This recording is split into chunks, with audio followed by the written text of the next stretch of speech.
We're up at Kakadu. We're going to do the Barrk walk today. That's the longest marked route in Kakadu. There's routes, off-trail routes that are longer, but this is the longest actually marked formal track. It's a bit hard. The literature here says 12 k's. Stuff I've got says just over 10. It'll be about 12, I guess, by the time we do side trips. And we're here early in the morning. There's virtually no one here, which is good. All right, catch up with you.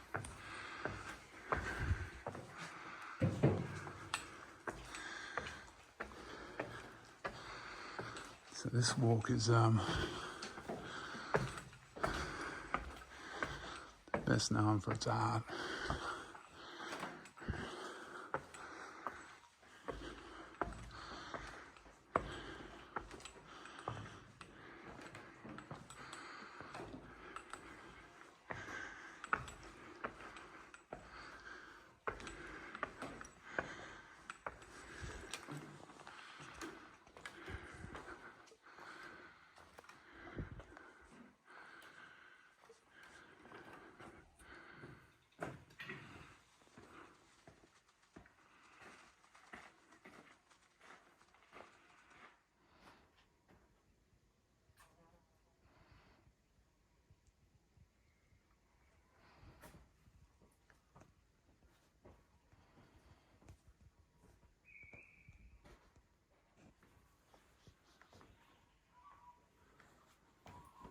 I've been to this one before.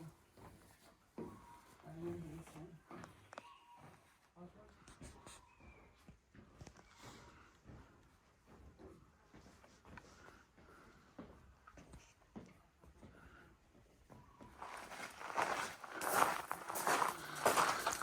So we're just perusing the art around the Norlangi Rock kind of car park area. There's some of it we're not allowed to photograph. There's other stuff that's all right. Haven't really started the walk yet.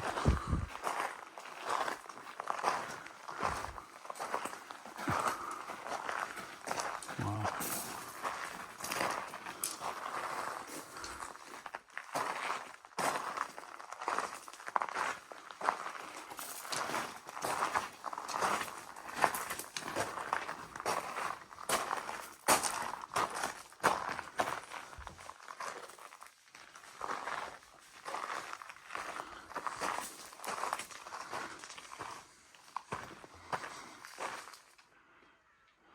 So we're up at the lookout at Norlangi.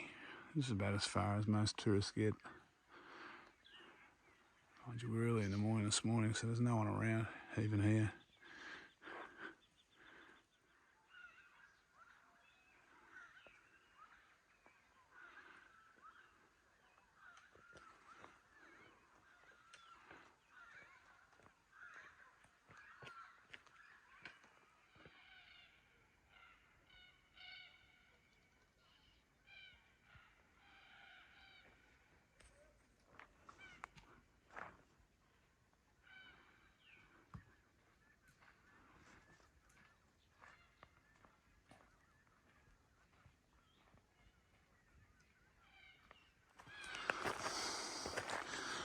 So we've left the kind of tourist walk area around the kind of Norlangi area, and now we're up on the Barrk walk.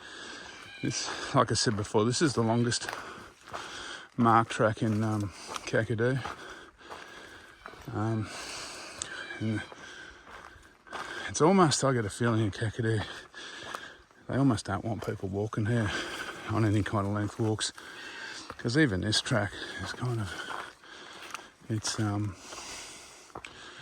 there's a lot of kind of information around. Some say 10 k's, some say 12 k's.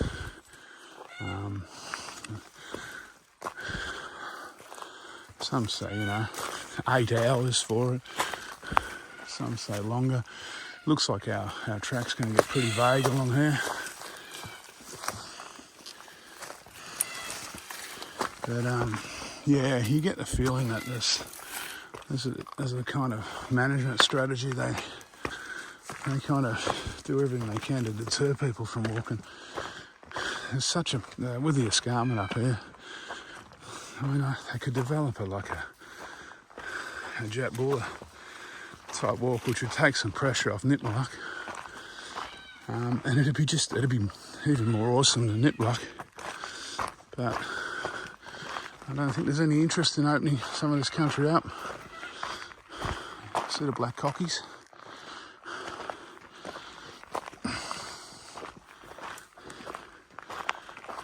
Anyway, the first bit of this walk is a bit of a climb up past a waterfall just up here, and then it's all sandstone country, and then drop down the other side to another nice art gallery.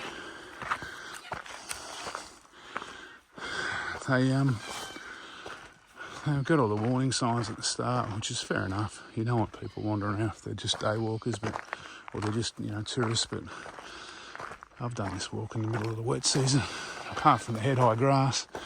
And it was all pretty doable. I actually think Sam did it with me.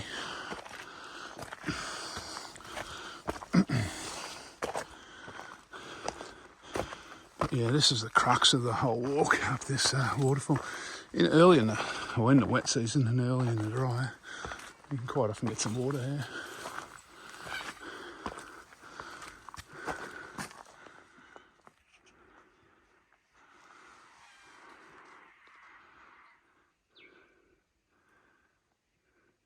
So we've made it to the top of the waterfall. It's pretty well cruisy from here on. That line of hills in the distance is the Arnhem Land Escarpment. You can see this is like an outlier to it here, I think.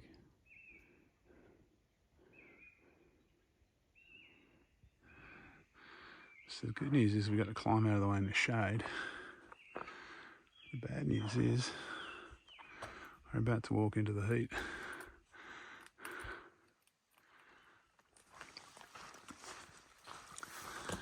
So, like I mentioned, the climb's out of the way now. Once you get to that waterfall, it's all pretty level. There is a little bit of a climb towards the end of the walk where you kind of go over a spur, and before you drop back down to the car park. But that's miles away.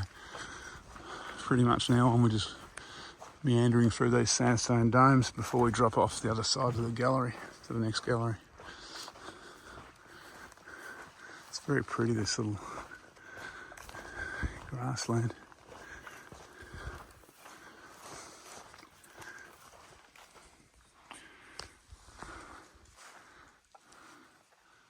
So I guess this is why it's called the Barrk Sandstone Walk. It's walking through this kind of lost city formation.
Through here. That's looking over towards Kabara Rockhole. I think it's just called Kabara. I think it's Kabara now. It used to be Gabara. The name's changed.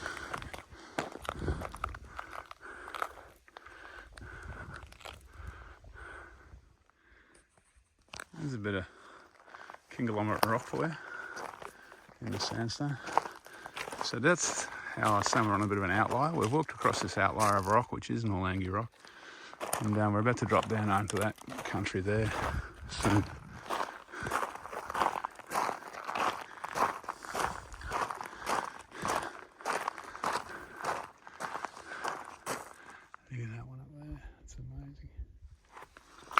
So we're dropping down off the rock now, down this kind of chute, rough gully. And then we'll swing back to that. I can't remember the name of the gallery. I'll mention it when I get there. Which is off to our left, is off the edge of the escarpment.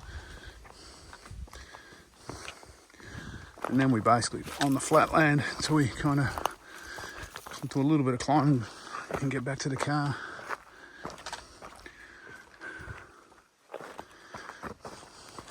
We're walking early in the morning. We've only seen a couple of bird watchers, and I think there's a couple of people in front of us. But yeah, we set off at like 8 o'clock in the morning, so it was a pretty early start. It's not super hot yet. It's probably, I don't know, maybe mid-20s, I guess. Humidity's up as it always is, but it's nothing like the wet season. And I'll still be looking forward for a swim somewhere this afternoon.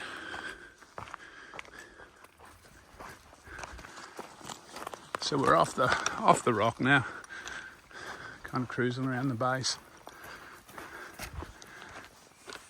The walking's suddenly very easy, but not quite as pretty, but not bad. There's worse things to look at. So it's about 10ish. It's tourist o'clock now, everyone's up. So we're bumping into a few people now.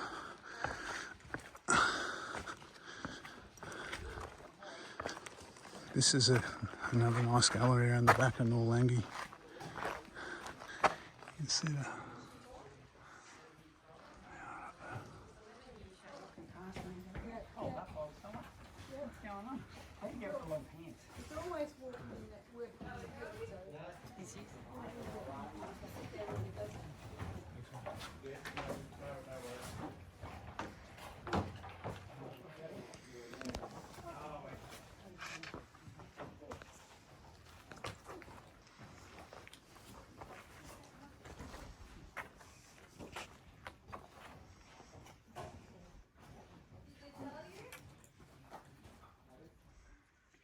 How nice is this place?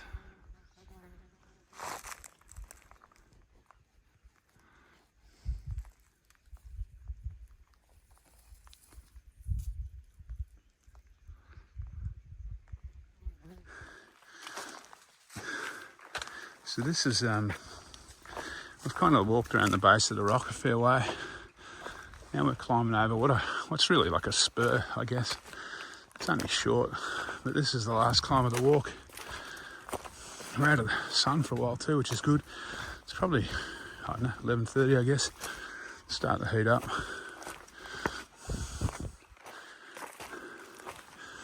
Yeah, might have to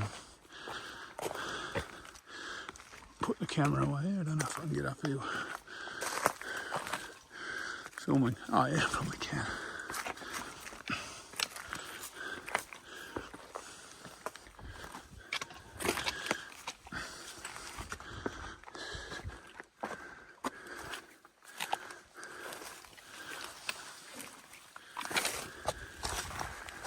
So now we're basically dropping down to the car park.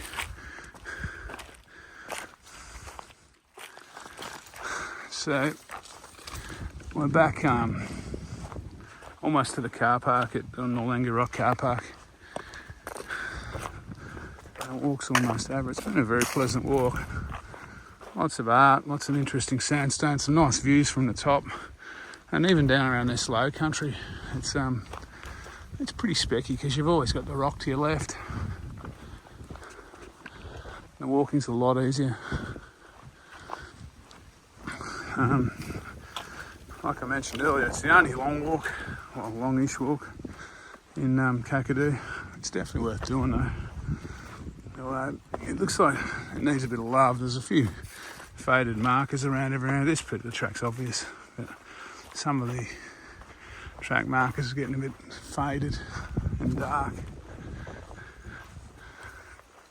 So hopefully they put some love into the walk soon, because realistically, if you like bushwalking, this is it anyway. There's not much else up here unless you're looking at a maybe 2 or 3k walk somewhere. Okay, that's the Barrk Sandstone walk. Pretty well finished, coming at about 11.25 k's on all trails. The literature says anywhere from 10 to 12. Well, it took us about 4.25 hours or something. Parks say 6 to 8. So just judge that for yourself. One thing I would say is go early, because the initial climb is fairly steep, and if you do it in the morning it's in the shade.